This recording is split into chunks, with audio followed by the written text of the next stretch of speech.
There are two sides to the personality of the ghost ship. Sometimes it's a malevolent force, other times it's a neutral force. But it's always there in the scene and always talking to the character. It's always shifting. Its metal hulk is always creaking.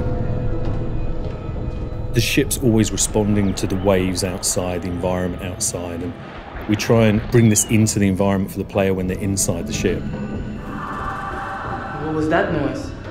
What we wanted the player to feel when they were going around the ghost ship was to have a very spooky and damp and cold feel, but yet not knowing what was around the corner. The lights on the ship fail and fade, and so areas are really dark and silhouetted. We wanted it to feel like a dungeon, so we had chains rattling and there's smoke and mist and all of these atmospheric clues to horror films. That's what we wanted to exist inside of this ship. So it's a matter of exploration into the depths of the ship, and as you get deeper, we wanted the emotions to get more and more intense. The characterisation and the sounds that the characters make in the environment is really key to conveying that sense of decay. They're walking around the environment in bare feet, and the sounds they make as their feet hit the environment has to be sharp, edgy, rusty and dusty. It's a really hard sound to recreate.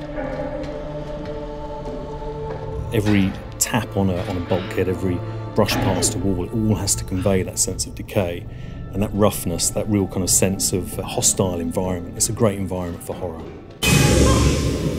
The way the ship's built, there's lots of very unique areas that you wouldn't normally find in everyday sets, such as very long, tight corridors, and they can present somewhat of a challenge when you're thinking about how to shoot in there, but you can kind of use that to your advantage by making shots that work in there that then lend a certain character to it. So for example, we used very short lenses to deal with those wide corridors, which then gave it a nice distorted feel at times and a very acute angle to some of the shots, which creates a certain tension, which was actually like really fitting for those scenes in the ghost ship. Where are you taking me? Now, why would I tell you? It's a nice mixture between uniformity of the military style structure and also the chaos of something that is old and creepy and has kind of been overtaken by nature a little bit.